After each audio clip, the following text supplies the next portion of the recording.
जय श्री राम।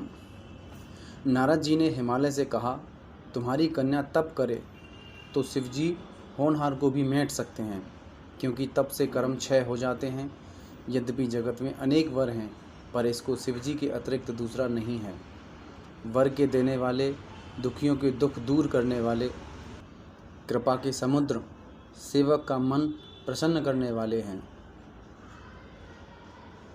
अपना मनोरथ बिना शिवजी की आराधना किए करोड़ भांति के योग तप साध से नहीं मिल सकता।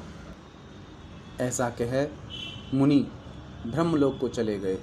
अब अगली कथा जैसे हुई वो सुनो। पति को एकांत में पाकर मैना ने कहा, स्वामी, मैंने मुनि के वचन नहीं समझे। जो घर वर कुल श्रेष्ठ होए तो कन्या के अनुरूप विवाह करिए, नहीं तो चाहे बेटी कुंवारी रहे। उमा मुझे प्राणों के समान प्यारी है। जो पार्वती के योग्य वर नहीं मिलेगा तो लोग कहेंगे हिमालय सत्य ही मूर्ख है। सो हे स्वामी, ऐसा विचार कर विवाह करिए जिससे फिर पीछे पछताना ना पड़े। ऐसा कहकर मैना ने चरणों में सिर धर दिया। तब हिमालय प्रीतिपूर्वक बोले, चाहे चंद्रमा से आग निकले पर नारद जी का वचन झूठा नहीं होगा। हे प्यारी, अब सोच त्याग दो। जिन्होंने पार्वती को बनाया है वे ही सब अच्छा करेंगे। अब जो तुम्हारा पुत्री के ऊपर स्नेह है तो जाकर ऐसी शिक्षा कर दो कि तप करें, शिवजी मिलें और उसकी सारे क्लेश मिट जाएंगे। जो कोई हेतु अर्थात जगत की उत्पत्ति के बीज सहित हैं, सो नारद के वचन के गर्भ में हैं। नारद जी के वचन हेतु और गूढ़ता युक्त हैं। शिवजी सब सुंदर गुणों के समुद्र हैं। ऐसा विचार कर तुम सब संदेह त्यागन करो। शिवजी सब भांति से कलंक रहित हैं। मैना पति के वचन सुनकर मन में प्रसन्न हो उठी और तुरंत पार्वती पह गई। पार्वती को देखकर नेत्रों में जल भर लिया और प्रीति से गोद में बैठाया। बारंबार हृदय से लगा लेती हैं। प्रेम के आंसुओं से गला भर रहा है, कुछ कहा नहीं जाता। जगत की माता, सब कुछ जानने वाली पार्वती माता को सुखदायी वाणी बोली, सुनो माता, मैंने एक स्वप्न देखा है, सो तुम्हें सुना रही हूँ। एक सुंदर गोरा श्रेष्ठ ब्राह्मण मुझे यूँ उपदेश देता है, पार्वती जाकर तप करो। नारद जी ने जो कहा है सो सत्य विचार कर। फिर तुम्हारे माता पिता को भी यह मत अच्छा लगा कि तप सुख देने वाला है, दुख दोष का नाश करने वाला है। सो मैया, इसमें तुम्हारा भी मत है और पिताजी का भी। तप के बल से ब्रह्मा संसार रचता है।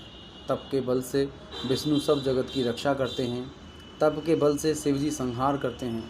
तप के बल से शेष पृथ्वी का बोझ उठाते हैं। हे पार्वती, बहुत क्या कहूँ, तप के आधार पर ही सारी सृष्टि है। ऐसा जी में जानकर तपस्या करो। वचन सुनते ही मैना बड़े अचंभे में हुई और हिमाचल को बुलाकर स्वप्न सुनाया। माता पिता को बहुत प्रकार से समझाकर पार्वती प्रसन्न हो तप करने को चली। और माता ने जो कहा, हे पुत्री, तप करने मत जाए, तभी से उमा नाम प्रसिद्ध हुआ। इसी कारण यहाँ उमा पद दिया गया है। प्यारे कुटुंबी पिता और माता सब व्याकुल हुए, मुख से बात नहीं आई। वेदशिरा मुनि ने आकर तब सबको समझाया, हे पार्वती जगत की माता है। यह पार्वती की महिमा सुनते ही सबके ज्ञान उत्पन्न हुआ। पार्वती प्राणपति शिव के चरण हृदय में धरकर वन में जाए तप करने लगी। यद्यपि बहुत सुकुमारी थी, शरीर तप के योग्य नहीं था, तो भी शिवजी के चरणों को स्मरण कर सब भोग त्याग दिए। नित नया चरणों में प्रेम उपजता था। देह की सुधि ना रही, तप में मन लगा। 1000 वर्ष तक मूल फल खाए और शाक पात खाए 100 वर्ष बिताए। कुछ दिन जल के बतासों का ही भोजन किया। वह बतासा पवन ही भक्षण कर रही और कुछ दिन कठिन उपवास किया, अर्थात पवन का भी त्याग कर दिया। बेल पत्ते पृथ्वी पर सूखे पड़े थे, 3000 वर्ष वे खाए, फिर सूखे पत्ते खाने भी छोड़ दिए। तब से ही पार्वती का नाम अपर्णा हुआ। पार्वती का तब से क्षीण शरीर हो गया। यह देखकर तब आकाश से गंभीर वाणी हुई, हे गिरिराज कुमारी, अब तेरा मनोरथ सफल हुआ। इस कारण सुन, सब कठिन कलेश छोड़ दे, अब शिवजी मिल जाएंगे।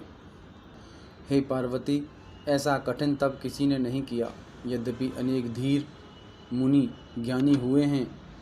अब यह ब्रह्मा की श्रेष्ठ वाणी मन में धरो, इसे सदा सच्ची और पवित्र जानिए। जब ही तुम्हारे पिता बुलाने आवें, तब ही हट छोड़ घर चली जाना। जब कि तुमको 7 ऋषि मिलें, तब इस वाणी का प्रमाण जानना। ब्रह्मा से उच्चारण की हुई इस आकाशवाणी को सुनकर पार्वती का शरीर पुलकायमान हो गया और वह प्रसन्न हुई। मैंने पार्वती का सुंदर चरित्र गाया। अब शिवजी का सौभाग्यमान चरित्र सुनो।